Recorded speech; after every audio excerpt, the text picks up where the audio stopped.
You at any point. We are live 364 days a year. What are we doing here? If Dom turns at SummerSlam, I'm shaving my moustache off. I've told you, if that happens, it's going. My lip is cold because of a stupid bet that I made with YouTube. Oh, good. Wrestle's better than Daniel Bryan. Bryan Daniels. Better than Okada.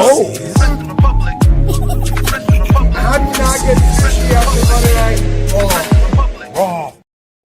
What is going on, everybody? We are back once again with another edition of Wrestling Republic's Off the Air. Immediately following NXT every Tuesday. I'm fired up to be here. We have the original crew, the crew in the building. Let me introduce them to you as usual. I can't even get rid of this guy today, but I did figure out my geography since last week. From the DC, Maryland, and Virginia area, the DMV, not the kind you wait in line out to get your driver's license. It's the Tuesday Night Delight. It's Shoddy. What's going on? Happy Tuesday, Shad. What's going on, bro? It's your boy Shad Talks Graps. I'm from Virginia. What ain't ish but to do but cook, in the words of Clips. Also excited to hear that the Clips are touring. I'm about to potentially go to their concert next month for one of the last times. But yeah, man, we here, bro. NXT off the air. I got good lighting now. I got this beautiful lamp over here, so I don't look so dim. Yeah, let's talk about it. Hey, you miss me, don't you? Right, Shoddy? The Clips is back. Let's go. I'm all fired up about it. But what I'm more fired up is on every Tuesday, we need somebody to believe in. And we've got one in Louisville, Kentucky. Let me send it out to Drizz. Remind us again what it's all about, Drizzy. Good morning, afternoon, and evening. It's the guy you should believe in. Yes, I'm from Louisville, but the Clips is back and they dropping. I wish I was from VA so I could be out there like ballerinas doing pure. I want that. It's been on repeat ever since I heard it. And so be it. I love it. Let's go. Be it. So be it. Yo, Malice really died in front of me. You cried in front of me. Malice really showed up on that joint too, bro. People. Man, Malice ain't been nowhere, ain't gone nowhere. He's been around, even on his gospel project. Yeah. What do you mean? Malice was outside of Popeyes eating chicken and fries. We all know where Malice was. He's been around the whole time. Dude, yeah. Clips is back. Funny. It's funny. Even his gospel stuff sounded like trap music. It did, bro. It really did. Now I love the Clips, man. One of my favorite rap groups of all time. I used to always want a Bape hoodie just because of them, not because of Wayne, because of Clips. Wayne stole that from him. Wayne stole that from him. Did. Bit that whole let's talk NXT though. Are we gonna start? You know what, Shad? You want to talk about Jordan Grace first, or do you want to talk about Joe Hendry first? Let's start with the main event. Let's talk about this match that we got brewing for Evolution 2, and a match that we kind of got set for Great American Bash. So I think we have a couple opinions on this. We got Jordan Grace. We've got Fatal Influence. We've had controversy. Can we call her Thick Mama Pump anymore? Because they took the sirens away. I think she got a little bit more tone. She looked like always ripped. Yeah, she's always gonna be Thick Mama Pump. This was Bangs on Bangs crime. Someone called Cameron Diaz from the 90s, by the way, when it comes to the hairstyles there. That's all I'm saying. I'm just mad they took her sirens away, bro. I ain't gonna lie to you. Yeah, same, bangs dude. On bangs. I wasn't stoked about it either, but we have Jordan Grace. TNA said, go ahead. That's funny. TNA said you can have her, but you can't have the sirens. The music's coming with us. No sirens for you. Death Rebel can't find a siren. They don't live in areas where cops are. Okay. Sorry, not to interrupt the segment, but I've been thinking about this for a while. Is Death Rebel one person? I have no idea. Dude, is it a group of them? Are they all doing the same stuff? We talk so bad. Let me Google this. Yeah, they probably don't want us to know who they are. It's like CFO Dollar Sign. We didn't know there was two people. Dude, I hate to say that.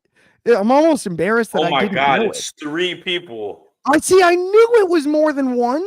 There's no way Between that it was only one. the three of them, they make horrible music.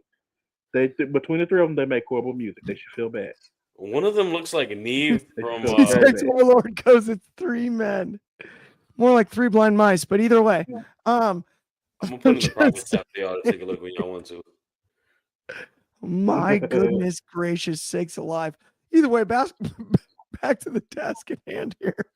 Jordan Grace is now scheduled to take on JC Jane in a match for the NXT Women's World title. As much as there's these TNA NXT rivalries, the reality of it is Jordan Grace is actually officially signed with NXT.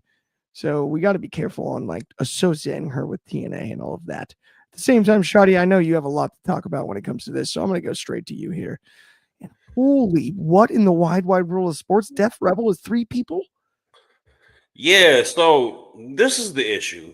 With I mentioned it earlier today on the daily. When we are just jam packing so many shows so close in proximity, we run into problems. And the big problem is that we have the Great American Bash on Saturday night, and then we have Evolution 2 on Sunday night. Evolution 2 obviously is a big deal, a all women's pay-per-view, and you can't have an all women's pay-per-view without having NXT on there. I'm sorry. NXT is the reason why you want to have an Evolution 2, because they are the bar set for what a women's division is supposed to be booked like. It's the blueprint for all wrestling promotions that don't use the blueprint. So with that, you use a lot of these women on Evolution 2. You know, we got that match. We got the tag team match. There will be a tag team going in there. And then you have the Battle Royal. We have 2 matches set with the same people. We have the tag team match that is going to be set for Saturday with Blake Monroe and Jordan Grace versus Fallon and JC. Then JC and Jordan go against each other on Sunday. The reason I have an issue is because I hate stuff like this. I hate when AEW does it. I hate when WWE does it. I hate seeing mismatched tag matches before people have to go against each other. I don't need an appetizer of a match I'm already going to see. It's lazy booking. And the other thing is this. I like Mariah May. I got no issues with Blake Monroe. We need to let her kind of do some other stuff before we get to the title picture and just kind of throw it right smack dab in the middle. JC Jane is not being given the respect as a champion. And I know that is a lot of her story and what she says in her promos and stuff like that. But the issue is booking feels the same way, because it looks like her title reign might end sooner than it is. And I think that you need to give her an opportunity, dude. She has put in a lot of groundwork on NXT. She cuts great promos. She's a great worker. She should have been on the main roster a few years ago. Give her a fair shake, because if you give her a fair shake, you might get a star that blossoms into something bigger than you have. Instead of keeping her pigeonholed like that, being a placeholder, I don't find it very fair for her. So it frustrates me, because this is similar type of booking that we see in regards to on the main roster. A lot of it is being bled through, and it's just it doesn't make me happy. So a couple things really quickly before I send this over to you, Drizzy. Number one, I agree with a lot of what you said about specifically the Mariah May stuff. The other name you mentioned, Blake Monroe, I haven't heard of her. I'd love to see some more of her tape, or maybe some history. I don't know where we found her or how she got here. But no, Mariah May, her run in AEW was off the charts. When it comes to JC Jane, this is fascinating to me because you broke it down perfectly. And I don't think this is a problem. I think this is actually an opportunity.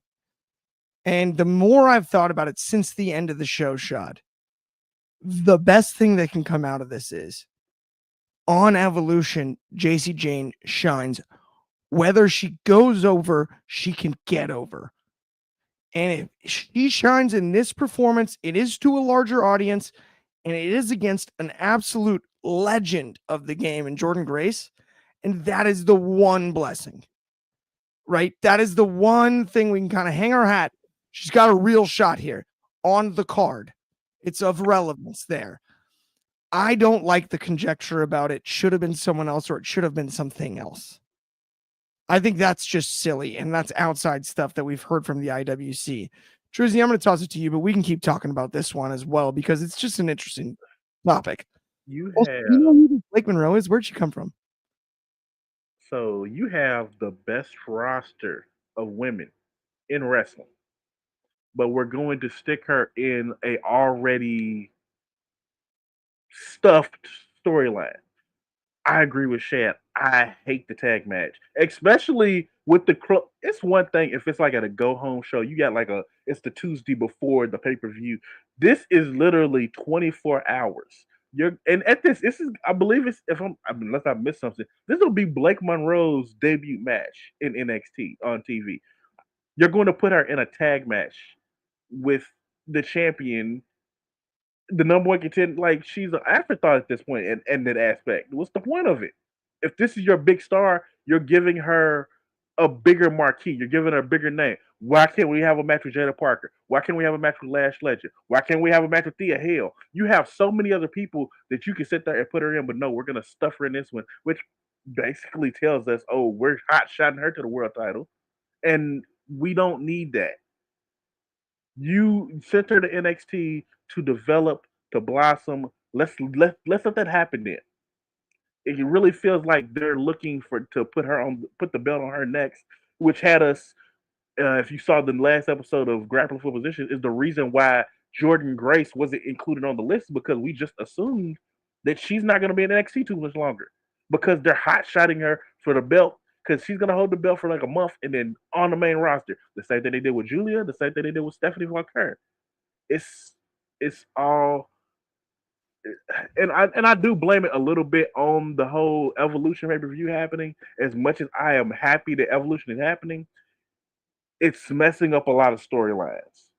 The I don't even the things going on for Great American Bash are foreshadow are for I don't want to say foreshadow are being undervalued because Evolution is the next night and that's the bigger pay-per-view. That's the bigger show with the bigger stars. Yeah, overlooked essentially, right? Like Yeah. it's easy to look past them, and that's the interesting part is the division of the two shows Mhm. is fascinating. The juxtaposition of just stacking all of this wrestling in one weekend.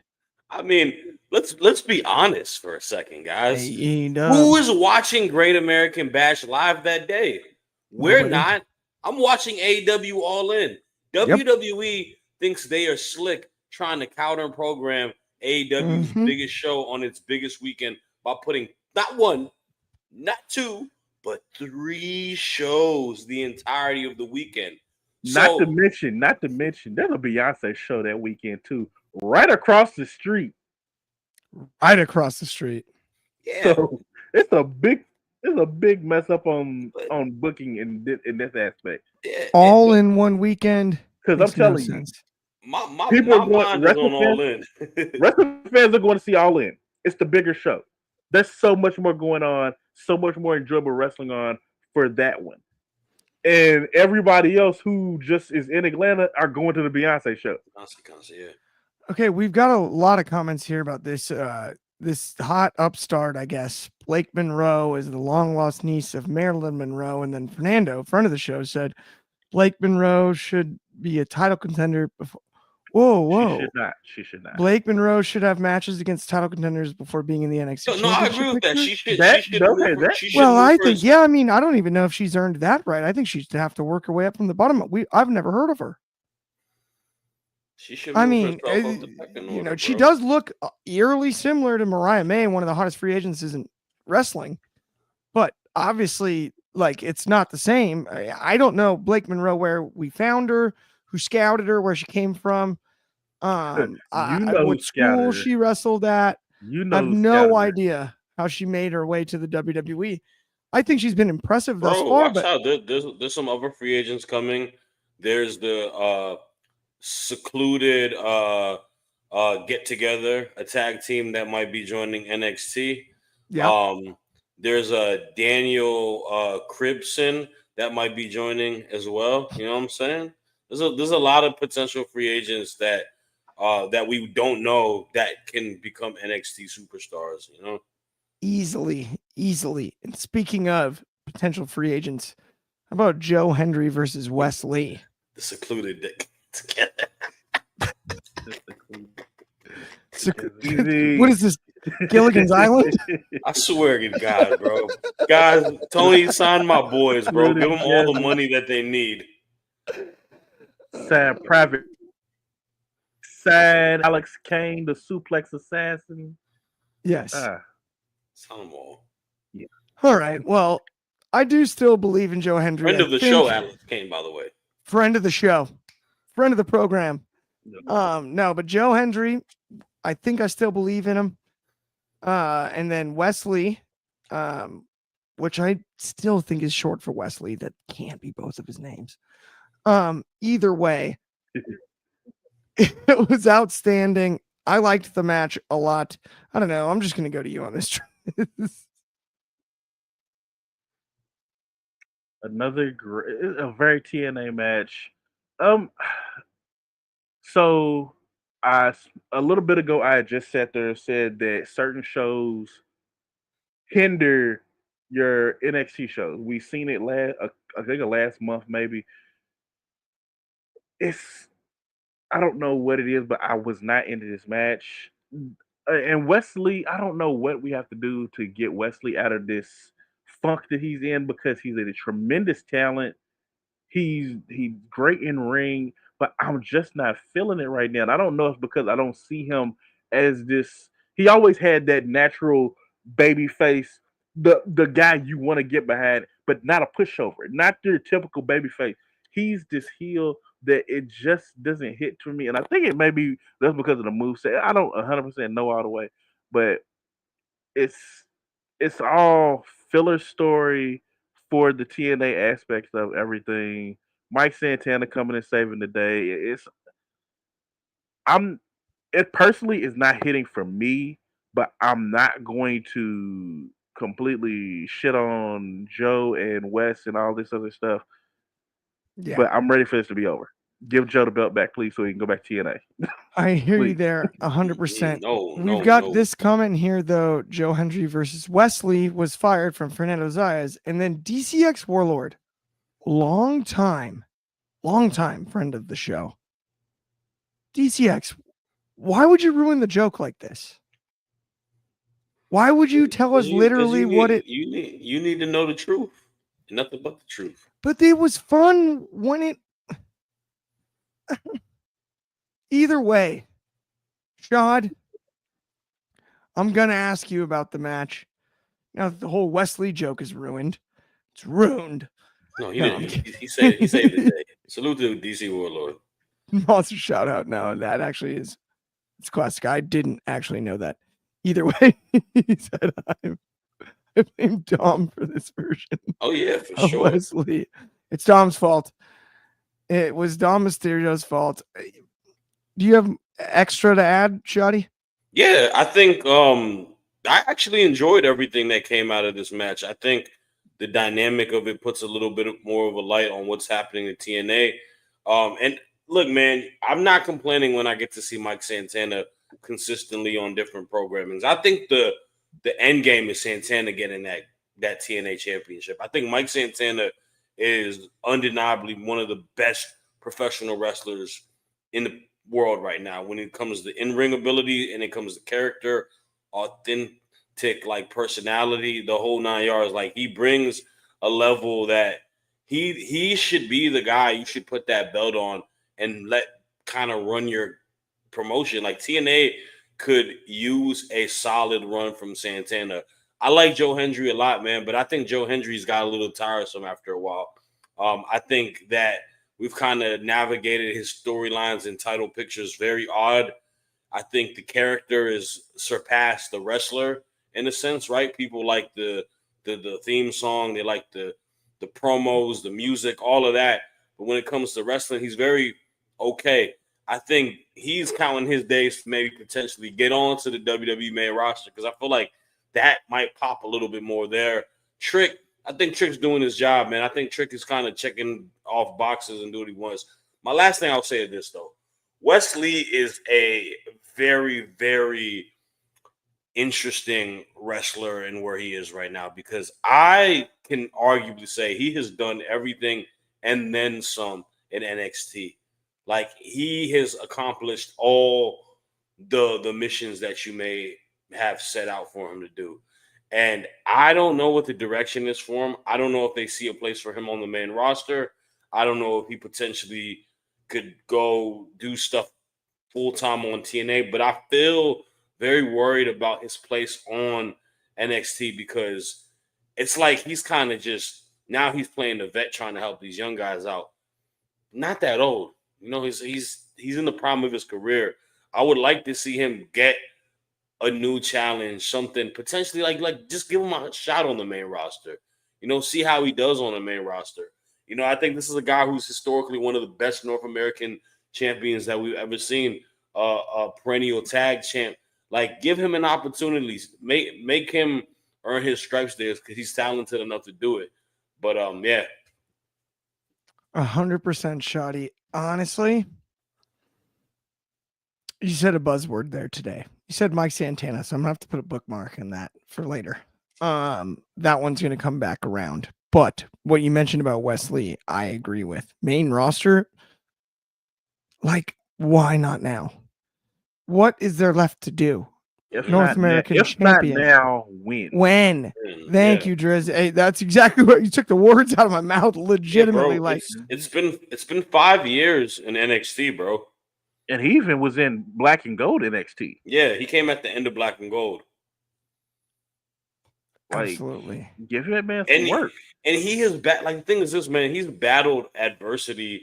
Like his tag team partner he signed. I remember when they signed. I remember when him and Zach signed to NXT from being obviously MSK and TNA and it being a big deal. And then they was killing it in the tag division. And then obviously his teammate got let go. And he had to really, you know, weave through and reinvent himself as a single star. And he did that. Like, he did. I got confidence in him succeeding on a main roster because he's able to, you know, take any challenge that goes against him, battling injuries. Like the dude is very talented. He got injured at like the worst possible time. Is the only thing I can like. Legitimately, he got hurt at the worst humanly possible time to get hurt. And that's like, you know, you can't make that stuff up. It's just brutal. Now you got a team with Mark Ingram. You know, Big Truz. Big Truz. No, but let's talk about the family. So we've got Luca Crucifino, Tony D, as well as Stacks, and Luca's not friends with anybody anymore. Yeah, forget about it. He doesn't like any of them. He was like consigliere this on or whatever. I almost said TNT. This is not AEW. This is NXT. And it is totally on the CW as well as Netflix globally. But at the same time, at the end of the day, Luca Crucifino is his own man. I don't think we're going to have warring families, but we have the war of what's left of what used to be the family. And that's what it's looking like. Got to give Tony D credit. This is a guy that beat Femi. He's out here selling right hands from Luca Crucifino on a Tuesday night in the middle of July. Or I guess the beginning of July. Sorry, that was bad. First of the month. It's the first of the month. Shotty, just, I don't know. What were your thoughts? Man, I'm going to be honest with you. I really, really like the ending of this segment. I think we've been kind of thinking about the potential of him kind of, you know, aligning with Stacks, turning on Tony D and them kind of becoming a bit of their own team, or maybe him turning on Stacks and him and Tony D becoming a tag team. But him standing on business and being his own man, you know, not wanting to be in the middle between these two guys, brothers fighting against each other, I think it added a lot of character depth in a person that we haven't seen a lot of. You know, we've we've seen him from the far side, right? We know he's part of the faction, but we don't really know too much about him. I thought this kind of sustained a little bit more character in regards to who is Luca. You know, he's a man that stands for himself. So I did like that. I'm curious to see what the direction is going to be. I'm kind of feeling like this could be a good triple threat match at Great American Bash. You know, a family warfare between all three of these guys, and just let him slug it out. All three of these guys have, you know, issues within each other, but let that be it. Let that triple threat match be the end of the family, and let's move past this. You establish Stacks as a heel now. You can create Luca as a face, heel, whatever you want it to be, his own man. Let Tony D'Angelo get to the main roster. Like, he's another guy, just like Wesley. He did it all. Let him go to the main roster and let him get an opportunity to show what he can do. I agree. It's so time. Here's what I'm saying. The most spot on thing, and you've said, geez, I can't even speak English. You've said so many spot on things today, Shad. You've been on fire since the daily. But the most spot on thing that you just said here is that triple threat needs to be the end. Yeah. Dude, now pull the absolute switch, please. Please let this end normally. Dryzzy, give me your thoughts on it really quick, and then we'll get into one more after this. I'm definitely on the bandwagon of we need this family storyline to end, because as into the story as we once were, it's lingered a little too far now. It's lingered a little too long now. There are so many other questions that we're just not going to get answers for.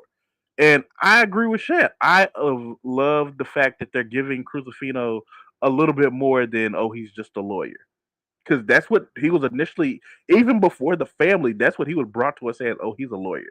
So I'm ready for this storyline to be over. And I'm also who has been stuck in that Bailey position for so long to finally get that push to the main roster. Let Stacks be the Don of NXT. It's his time. He's earned it. He's been in NXT a while, a little bit with Tony a while. I want to say that he's been in NXT maybe a year less than Tony.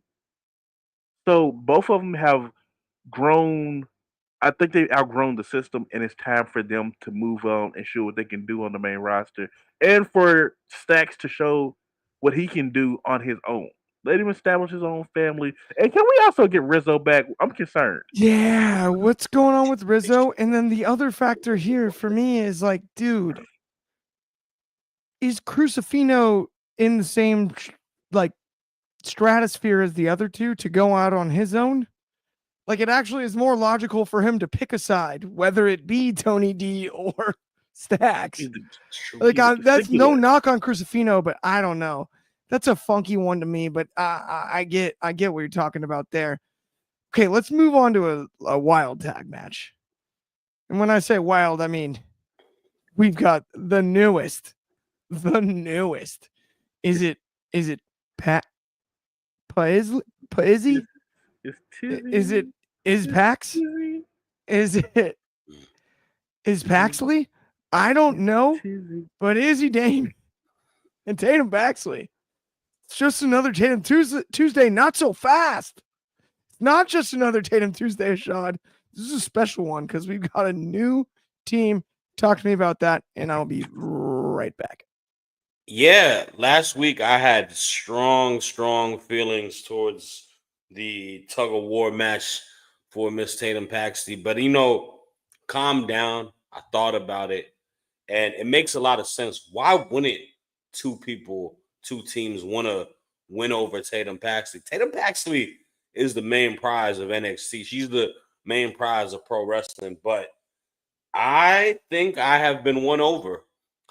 I think Tatum Paxley has the opportunity to make this faction, the Cullen, be a legitimate staple on NXT, a show that's really been exterminating a lot of teams, getting rid of a lot of teams, breaking them all up.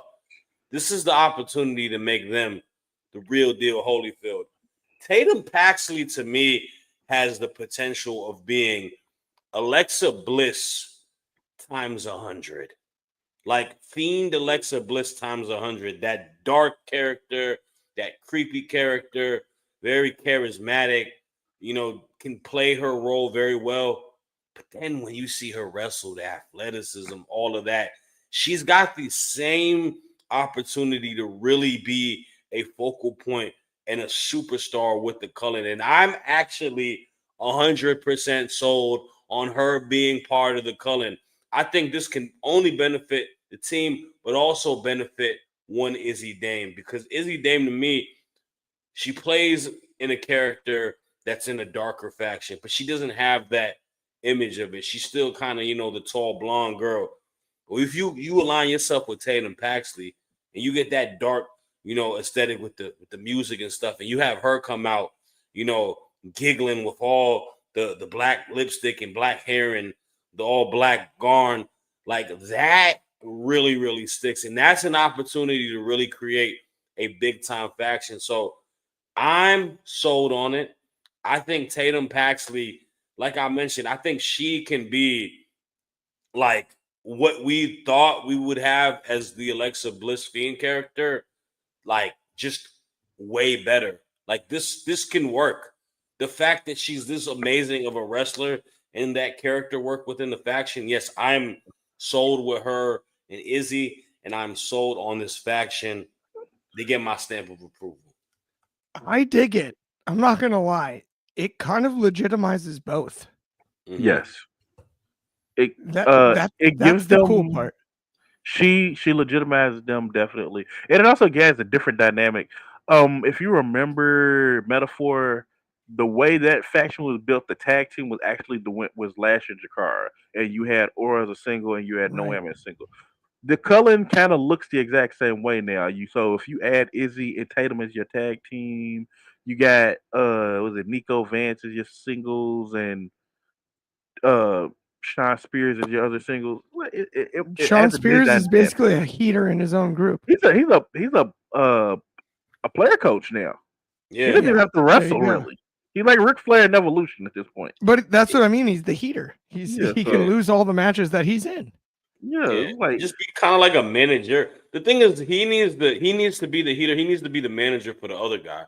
Because the other Yeah. guy, like, he doesn't have needs it. character and he can't talk. He So Sean needs can it. talk for him. Yeah. Like 100%.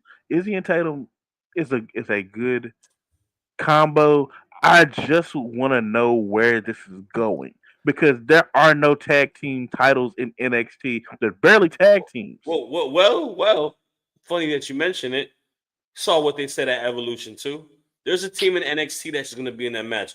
That team is going to be Izzy and Tatum Paxley. Izzy and Tatum Paxley will beat Raquel and Roxanne for them titles. They will be the tag team champions, and they're going to restore the order of tag team wrestling. By the way, how do we not call Raquel and Roxanne Roxy?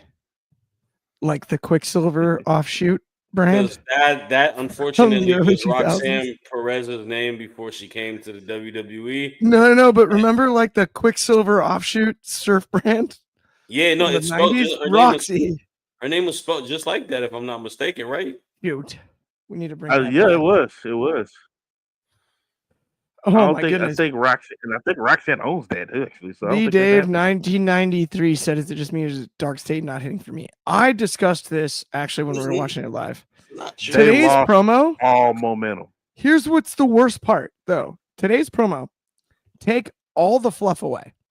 And if it was the first time you ever saw him, you're like, who are these guys? Mhm. This is sick. The funny thing Like, is, this ain't the it was first time awesome. I've seen them, and I'm like, who are these guys? No, but like, then what but happened? that's the problem is the way they've been booked. It's not about the way they look or act. It's the way they've been booked. How do you look like the Shield but are booked like Retribution? Yes. They're more Retribution than Shield now. It's crazy because there's so much talent there. What doesn't make any sense is how you go from you've laid out the top 3 contenders in wrestling in NXT in the Mania weekend and everything, and then completely disappear from the flipping map for 4 months. Yeah. No tag matches, no random attacks. They barely been in catering. They just don't come to work at this point. They're working a Roman schedule. Where have they been? They're on It's TNA if I'm true. not mistaken. It's true. All right, let's move on to our final segment here of the evening, afternoon, depends on where you are, but we are talking about Anamura and Jasper Troy, which I thought stole the show. I thought this was the match of the night, but boy, did I not predict the result. Mhm. I thought Jasper Troy would go over.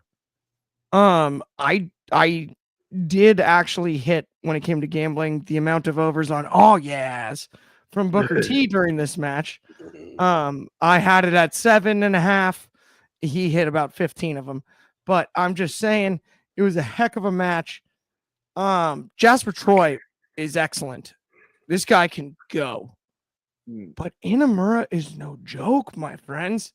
And I'm excited about this match too. I like the way it went down. I like the pre-segment. Driz, I'm going to go to you for your opinion about this one first. Talk to me about this and the match we're going to see between Inamura and Obafemi down the road here. So I said it last week. I am absolutely loving the fact that they didn't treat Jasper Troy as like they did past uh, wrestling show winners. He didn't just fall by the wayside. He's still up in the upper echelon. He's in the upper mid card. He's getting a chance to make himself into a huge star, and he's going to do it. He hit a couple of moves that the big boss man slam that he hit, absolutely amazing. The intensity that he brings to the ring, it's impossible to ignore that man. Inomura has a special connection that only so many people have. He doesn't he doesn't do anything crazy, but he just has this aura about him. He's with the kid. He's got that aura that makes him you want to root for him. You want this man to dethrone our champion, our ruler. But and he also has he doesn't look like a heavyweight. He is a definitely a heavyweight, but he doesn't look like he's a heavyweight. So a lot of the moves that he does, it catches you by surprise. The splash that he does, I love the fact that he sits there and he like gets a good rock going before he goes. This absolutely stole the show. I don't think anybody was expecting this match to be as good as it was, and it almost makes me want him to run it back. I almost want to see that more than I want to see um Inamura versus Obafemi, but of Honest to course goodness, we know how this is. I think we're exhausted on triple threats with Obafemi, but why not this one? We've seen good ones for Because match entertainment value. you, Shoot. you know why we don't want to see any more triple threats of Obafemi. Because there are So three things yeah, that are consistent in life: death, taxes, and Obafemi wins in triple threat matches. it's true. It's true. It's true. Shoddy, talk to me about this though. Inamura, slight upset, I would say. Mhm. I'm not an odds maker, but if we talk to him, slight upset. Jasper Troy looked outstanding in this one. Obviously, taking on Obafemi. Talk to me about it. Yeah, this was definitely the best showing of Jasper Troy thus far. And I have no issues with him losing. I think him kind of being the overzealous, hothead rookie coming into NXT, he should take losses. He should have an opportunity to, get humbled a little bit and take losses against people that are pretty high on the card, And, these are losses that don't make you less of a competitor, dock you down any points or whatnot. It just shows you that, okay, you going for the big dogs and you can really stand with them, but like you just not there yet. And he went against a big dog. I think Inumura to me is one of the most pleasant surprises of an excursion that I've seen in pro wrestling for a while. Like I love seeing Japanese talent come into the States and getting an opportunity to showcase. and he's got a sense of charisma, charm, and just the ability of him just being a phenomenal pro wrestler that really connects with the fans. And him as a pro wrestler, him and Obafemi is a style clash that intrigues me a lot. That is a battle that Oba is going to definitely, meet someone with tenacity and physicality that can match to his level. And I think that's where you get the best style clashes. That's where you get the best matches. And Inamura's not going to be here for the longest time. He's going to eventually have to go back to Pro Wrestling Noah back in Japan. But I mean, shoot, if WWE has the opportunity to sign him, I would sign him, man. I think he's one of those guys that potentially coming from Japan, coming into the WWE, I think fans on the main roster, potentially how young he is, would really, really dig him. Like, I think they would really want to root for him. He's got like a bit of like an Otis personality to me, like it's just that he's a beast, but he's still kind of silly and goofy and whatnot. And that's what you like in a babyface. I think you're 100% spot on, and I found it fascinating tonight on commentary. They kept mentioning that he missed things, and that's why he wanted to come back. Mm-hmm. Corey Graves said, he went back to Japan and he wanted to bring a bunch of accolades, but he missed things here. I think we missed him. Yeah. As not to be corny, but as much as anything. For sure. I agree. No doubt about it. You know what? I know we've made the comparison, but he definitely gives like a bit of an Otis vibe. But he gives Otis vibe if he wasn't always doing comedic stuff. He knows when to cut it off, and you're literally just seeing him do like when he does the palm strike, when he sits there and does that splash. It's intense, it's intentional, and it is destructive. It's not a joke. He's not entertaining you at this point. No, he's trying to knock your block off.